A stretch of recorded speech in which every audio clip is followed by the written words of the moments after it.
எனவே தந்தை அவர்கள் கூறியபடி நமது பள்ளியில் மாணவருடைய எண்ணிக்கை மாணவிகளுடைய எண்ணிக்கை குறைந்து விட்டது என்பது காலப்போக்கில் வருகின்ற ஒரு கருத்து தான். தந்தை அவர்கள் கூறிய அறிவுரையை நான் மனதில் ஏற்றிருந்தால் நிச்சயமாக நமது பள்ளி சிறப்பாக இருக்கும். அடுத்து தந்தை அவர்கள் கூறியது, வெவ்வேறு காலகட்டத்தில் மாணவர்கள் அந்தந்த சூழ்நிலைக்கு தக்கவாறு நம்மிடம் கல்வி பயில வந்தார்கள். அதற்கு பெற்றோர்களும் துணை நின்றார்கள். ஒரு சமயம் நான் தலைமை ஆசிரியர் பணியேற்றிருக்கின்ற பொழுது எனக்கு அதிக அனுபவம், தலைமை ஆசிரியர் இருந்த அனுபவம் கிடையாது. தலைமை ஆசிரியர் ரூமில் வச்சு ஒரு பையனை அடிச்சு விட்டேன். ஏதோ ஒரு செய்யக்கூடாத ஒரு தவறு செய்துட்டான், அவனை அடிச்சு விட்டேன். அடிச்சுன்னா முதுகில் 4 போட்டுட்டேன். அடுத்த நிமிஷம் அந்த பையன் நம்ம பிச்சிமணி டாக்டர் மகன் ஆத்திகுமார், நமது அரசு மருத்துவமனையினுடைய தலைமை மருத்துவர், அங்கே போய் படுத்துக்கிட்டான். எனக்கு ஒன்றும் ஓடலை. பால்துறை சார் எட்டாப்புலேருந்து கீழே இருந்து, சார் ஒரு பிரச்சனையும் இல்லை, வாங்க போய் பார்ப்போம் அப்படின்ட்டு. அங்கே போய் போன உடனே பால்துறை சார் வந்த உடனே அந்த பிரச்சனை என்ன செஞ்சுட்டு சால்வ் ஆயிடுச்சு. ஆனால் எனக்கு அந்த நேரத்தில் நான் என்ன செய்யணும்னு எனக்கு தெரியல. அதுக்கு காரணம் நான் என்னை மாற்றிக்கொள்ளவில்லை அப்படிங்கிறத நான் புரிஞ்சுக்கிட்டேன். அப்போ வெவ்வேறு காலகட்டத்தில் மாணவர்களுடைய நிலை, சூழ்நிலை எப்படி இருக்கும் அப்படிங்கிறத நான் புரியாமல் செயல்பட்டதை பால்துறை சார் அன்னைக்கு எனக்கு காப்பாற்றி விட்டாங்க. அதிலிருந்து அந்த பெரம்பு எடுக்கிறத கொஞ்சம் தூர வச்சேன். ஏன்னா தெரியும், நான் 2 கம்பு வச்சுருப்பேங்கிறது எல்லா மாணவர்களுக்கும் தெரியும். உண்மையில் அந்த காலகட்டத்தில் பெற்றோர்கள், சார் என் பையனை அனுப்பியிருக்கேன், உங்கள் பையனை நீங்கள் படித்து கொடுங்க சார், கண்ணை மட்டும் வச்சுட்டு மீது உரிச்சிருங்க சார் அப்படின்னு பெற்றோர்கள் சொல்லுவாங்க. அவங்க சொல்கிற கருத்து என்னங்கிறத நம்ம மனசில் எடுத்துக்கணும். பிள்ளைகளை நேர்வழிப்படுத்தணும், நல்வழிப்படுத்தணும், கல்வியில் புலமை பெற வேண்டும், சிறந்த மதிப்பெண்கள் பெற வேண்டும், ஒழுக்கத்தை பெற வேண்டும். அதை மனதில் கொண்டு தான் குழந்தைகளை நம்ம கண்டிப்போம். முடியாத பட்சத்தில் 2 இழுப்பு இழுத்துருப்போம், 2 அழகி அடிச்சிருப்போம். அதை பெற்றோர்களும் பெரிதுபடுத்தவில்லை. ஆனால் இப்போ அப்படி இல்லை. நான் தவமாக இருந்து பல கோயிலுக்கெல்லாம் போய் ஒரே ஒரு பிள்ளையை பெற்றிருக்கேன்.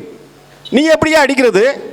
என் பையன் அப்படி தான் இருப்பான், சொல்லி கொடுக்குறது உன் கடமை அப்படின்னு பெற்றோர்கள் மாணவருக்கு, அந்த பையனுக்கு ஆதரவாக பதில் சொல்லுகின்ற பொழுது அந்த பையனை என்ன செய்ய முடியாது, கட்டுப்படுத்த முடியாது. இன்னைக்கு நம்ம அமல்ராய் சாரை பற்றி நான் பெருமையாக சொல்ல முடியும். ஒரே ஒரு காரியம், வகுப்பறையில் ஆசிரியர் இல்லைன்னா மாணவர்கள் வகுப்பறையில் எப்படி இருப்பாங்க? அந்த வகுப்பறையிலேருந்து சத்தங்கள் வருமா? நிச்சயமாக வரும். மிகுந்த மகிழ்ச்சியோடு இருப்பாங்க. அப்போ தான் ஒருத்தர் பேசிக்கிடுவான். கிளாஸ் ரூம்லேருந்து சத்தம் நிறையா வரும். ஆனால் வகுப்பறையில் ஆசிரியரே இல்லாமல் வகுப்பில் இருக்கிற மாணவர்கள் தனது பணியை சரியாக செய்தார்கள்னா அந்த பெருமை சாரத்தான் சாரும். ஒரு சமயம் கேட்டாங்க, சார் உங்கள் கிளாஸில் மட்டும் பையன் ரொம்ப அமைதியாக இருக்கானே சார், எப்படி சார் அது? சார்கிட்ட ஒன்று சொன்னேன், சார் அவன் 10வது படிச்சிருக்கான், அவனுக்கு படிக்க தெரிஞ்சிருக்கும், தேர்வு எழுத தெரிஞ்சிருக்கும், நாம் என்ன நினைக்கிறோமோ அதை எழுதுறதுக்கு தெரிஞ்சிருக்கும். 11ஆப்பு 12ஆப்பில் அந்த பிள்ளைங்கிட்ட நம்ம பேசணும் சார். நம்ம எவ்வளவு அவங்ககிட்ட பேசுகிறோமோ அதுக்கு தக்கன அவனுடைய டீட்டெயில்ஸ் நம்மளுக்கு கிடைக்கும். அந்த மகளுடைய மனதில் என்ன இருக்கிறது என்பதை நாம் புரிந்து கொள்வோம். அப்போது ஒரு சிறிய ஒரு தவறான ஒரு காரியத்தில் ஒரு மாணவனோ ஒரு மாணவியோ செயல்பட்டால் அப்படி எட்டி பார்த்தா போதும், அந்த பிரச்சனை, அந்த சூழ்நிலையிலிருந்து அந்த மாணவனும் அப்படியே நகர்ந்து நம்ம கால் பக்கம் வந்துடுவான். நம்ம காலை சுற்றி வருவாங்க, அந்த பூனைக்குடி சுற்றி வருமே அதே மாதிரி வந்துடுவாங்க. வரலாறில் 200க்கு 200 எடுத்த சாதனை நம்ம பள்ளிக்கு தான் உண்டு. சிஓ கேட்டார், சார் எப்படி சார் வரலாறில் 200க்கு 200 எப்படி சார் எடுத்தீங்க? எங்கள் பள்ளிக்கு வாங்க சார், சார் அமல்ராய் சாரை பாருங்கள் சார். அப்படி ஒரு பெருமையை பெற்று தந்த ஆசிரியர்கள் உண்டு. அதனால் மற்றவங்கெல்லாம் அப்படி இப்போ அந்த அளவுக்கு படித்து கொடுக்கல அப்படின்னு நான் சொல்ல வரல, ஒரு சின்ன உதாரணத்தை சொல்லுகிறேன். அப்போது அந்த ஆசிரியர் மாணவர்களை முழுமையாக ஏற்றிருக்கின்றார். அந்த ஆசிரியர் அந்த மாணவனுடைய மனதிற்குள் சென்றிருக்கின்றார். நான் பணி ஓய்வு பெறுவதற்கு ஒரு 4 அல்லது 5 ஆண்டுகளுக்கு முன்னால் தான் இந்த வார்த்தையை நான் அசை போட ஆரம்பித்தேன். மாணவர்களை கண்ட்ரோல் பண்ணுறது ரெண்டாவது சார். அந்த மாணவர்களுடைய மனதிற்குள்ளே நீங்கள் போகணும் அப்படின்னு ஒரு மாணவர் எனக்கு சொன்னான். நம்மக்கிட்ட படித்த மாணவர் தான் அந்த கருத்தை சொன்னது. அதுக்கு பிறகு தான் யோசித்தேன். ஒரு வாரம் இல்லை 2 வாரம் அந்த யோசித்து நம்ம எதுலேயோ ஒரு இடத்துல தப்பு பண்ணியிருக்கோம்.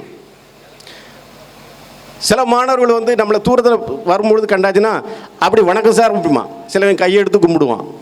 சில மாணவர் கீழே விழுந்து கூட கும்பிட்டுருக்காங்க. ஆனால் சில மாணவர்கள் அப்படி வணக்கம் போடுற மாதிரி கையை கொண்டு வந்து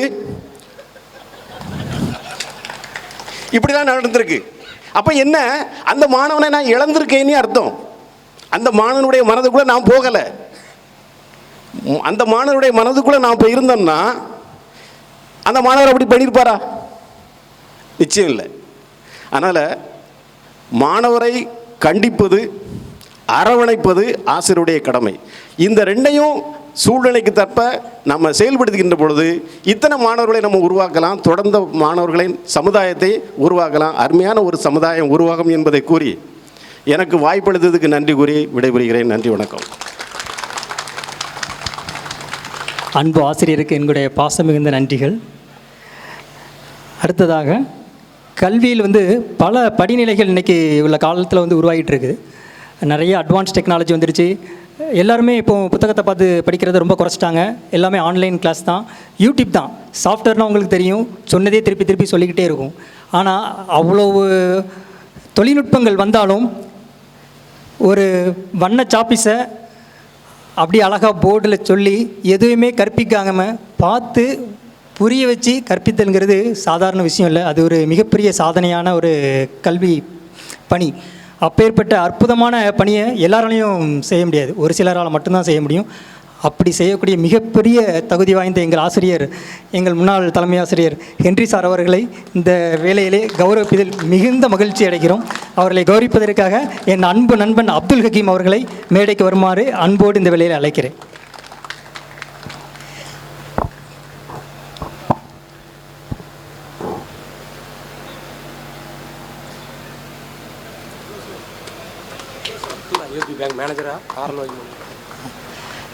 உங்கள்கிட்ட படித்த அப்துல் ஹக்கீம் இப்போ ஐஓபி பேங்க் மேனேஜராக சென்னையில் இருக்கிறான்.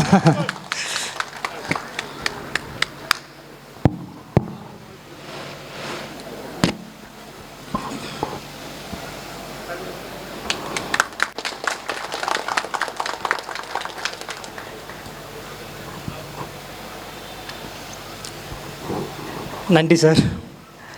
இந்த சுட்டரிக்கக்கூடிய இந்த வெயிலில் கூட இவ்வளவு துயரத்தை நம்ம பொருட்படுத்தாமல் நம்ம இருக்கிறோன்னா இதுக்கு காரணம் நம்மளுடைய பள்ளி மட்டும்தான். இந்த பள்ளிக்காக தான் நம்ம இவ்வளோ தூரம் கஷ்டப்பட்டு இங்கே வந்திருக்கிறோம். அந்த வகையில் நம்ம துவக்கப்பள்ளியில் இல்லாமல் எப்போவுமே நம்ம மேல்நிலை பள்ளிக்கு வர முடியாது. எப்போவுமே ஒரு அடித்தளம் தான் நம்மளுக்கு முக்கியத்துவமாக இருக்கும். அப்படி பார்க்கும்போது துவக்கப்பள்ளியிலேருந்து எங்களை உயர்நிலைக்கு மட்டும் இல்லை, அறிவிலையும் மிகச்சிறந்தவர்களாக்கிக்கு ஒரு பேஸ்க்கு போட்ட ஆசிரியர்கள் நிறைய பேர் இங்கே இருக்கிறாங்க. அப்படி நம்முடைய துவக்கப்பள்ளியை அடுத்த கட்டத்துக்கு உயர்த்தி கொண்டிருக்கக்கூடிய நமது இப்போதைய தலைமை ஆசிரியர் விஜிதா ஆசிரியர் அவர்களை கௌரவிப்பதற்காக நமது நண்பன் தங்கபாலன் அவர்களை மேடைக்கு அன்போடு அழைக்கிறேன்.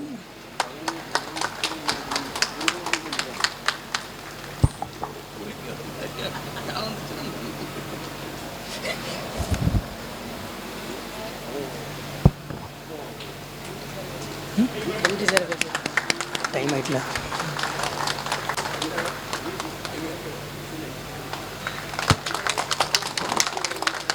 நன்றி டீச்சர். தற்போதைய மேல்நிலைப் பள்ளியினுடைய புதிய நவீன இளமை மிகுந்த ஒரு புத்துணர்ச்சியுடைய ஒரு தலைமை ஆசிரியர் எங்களுக்கு கிடச்சிருக்கிறாங்க.